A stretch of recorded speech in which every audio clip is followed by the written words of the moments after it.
मैं आपको वो शेयर करना चाहता हूँ। बाइबल के अनुसार भजन संहिता 105 के अंदर एक बात लिखी हुई है यूसुफ के बारे में।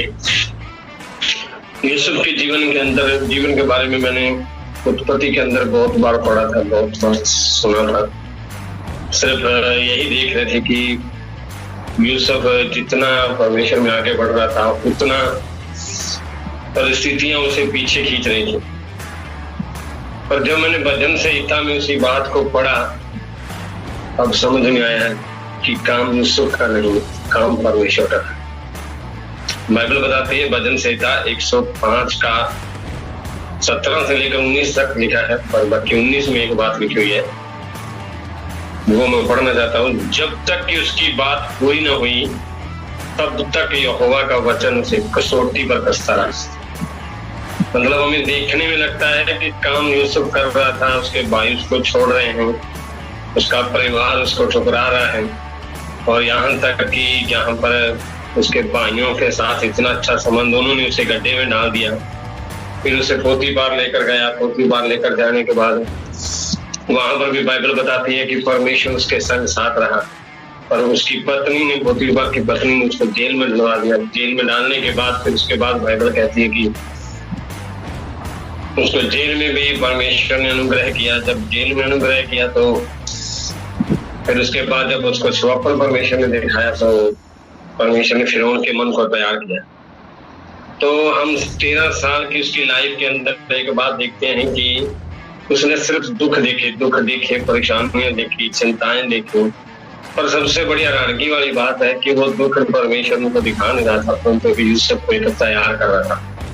जिस प्रकार हम अगर पढ़ते हैं तो यिर्मयाह 18 का अध्याय, 18 अध्याय में यहोवा का वचन यिर्मयाह के पास पहुंचा, उससे बोलता जा कुम्हार के घर में जा। आज के समय में यिर्मयाह के हिसाब से अगर देखें तो 18 अध्याय तक परमेश्वर उसको एक बार और फिर कहता है यिर्मयाह के कुम्हार के घर में जा। वहां पर गया तो वहां पर देखता है कि एक कुम्हार मिट्टी का बर्तन बना रहा है, तो बार बार टूट रहा है, बार बार उसे बना रहा है। ये परमेश्वर की प्रक्रिया है एक मनुष्य के लिए। हमें लगता है कि हमारे जीवन में जो भी समस्या आती है, परेशानियां आती हैं, पता नहीं कौन से दुखों का, और कई बार बोलते हैं कि कौन से जन्म का बदला ले रहा है, क्या पता परमेश्वर ने हमें ही एक ऐसी भीड़ में चुना हुआ है, क्यों हमने ऐसी क्या बुराई कर दी है, क्या पाप कर दिए। मैं जीवन में कई बार जब हमारे जीवन में परिस्थितियां आती है, पिछले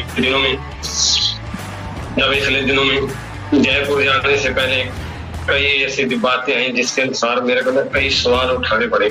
जब उस सवाल उठाने के बीच में जब परमेश्वर का ये वचन समझ में आया तब मेरे को लगा कि ये काम मेरा नहीं, सारा काम परमेश्वर का है। इसलिए परमेश्वर कहता है कि वो बार बार हमें तोड़ता है, बार बार बदलता है। उसी तरह उसने उसको कहा, हे इज़राइल के घराने, जिस प्रकार कुम्हार के हाथ में मिट्टी रहती है वैसे ही तुम भी मेरे हाथ में। हम उस परमेश्वर के हाथ में, जब उसके हाथ में उसे अपने तरीके से बनने के लिए हमें उसके हाथ में सौंप। मैं एक छोटी सी एक उदाहरण देता हूँ। मैं पिछले दिनों में कलीसिया में एक उदाहरण देता था बाइक के बारे में।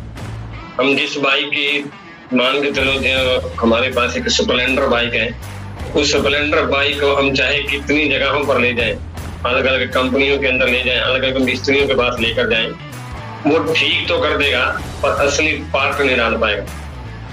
पर उस असली पार्ट को डालने के लिए हमें उसी एजेंसी में जाना पड़ेगा जहां पर उसका असली पार्ट मिलता है।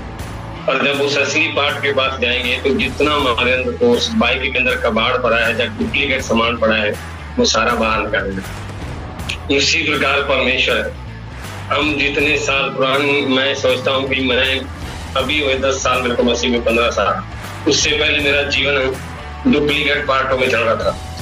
और अभी इन दिनों में जब परमेश्वर के बीच जीवन वचन हमारे अंदर काम करता है तो वो सारे डुप्लीकेट पार्ट निकालता है, हर दिन हमें बनाता है, हर दिन हमें तोड़ता है, एक नया पार्ट डालता है। और इसलिए बाइबल बताती है कि जिस प्रकार मिट्टी को मार के हाथ में रहती है वैसे तुम भी उसके हाथ में रहते हो। इसलिए हमारे अंदर परमेश्वर अपने वचन को पूरा करने के लिए अंत तक हमें उसको सूटी में कसता है, ताकि हमारे जीवन के द्वारा उसके नाम की महिमा बने पाए। मेरे प्रियो, मैं आज सिर्फ ये कहना चाहता हूँ कि हम सिर्फ अकेले काम नहीं कर रहे हैं, परमेश्वर की आत्मा भी हमें तैयार कर रहा है, हमारे अंदर वो काम कर रहा है। उसे अपना काम करने दीजिए, वो अद्भुत तरीके से काम करेगा। जब वहां पर लेकर जाएगा तब भी हमारे जीवन के उसके अंदर, हमारे जीवन अंदर उसके नाम की महिमा होनी चाहिए। उसने हमें बुलाया है, उसने हमें चुना है, ठहराया है, उसने हमें अपनी महिमा दी। इसके लिए हम अपने आप उसके हाथ में जितना समर्पण करेंगे, परमेश्वर उतना ही हमें तैयार करके लेके जाएगा। परमेश्वर आपको आशीष करे, सबको जय मसीह।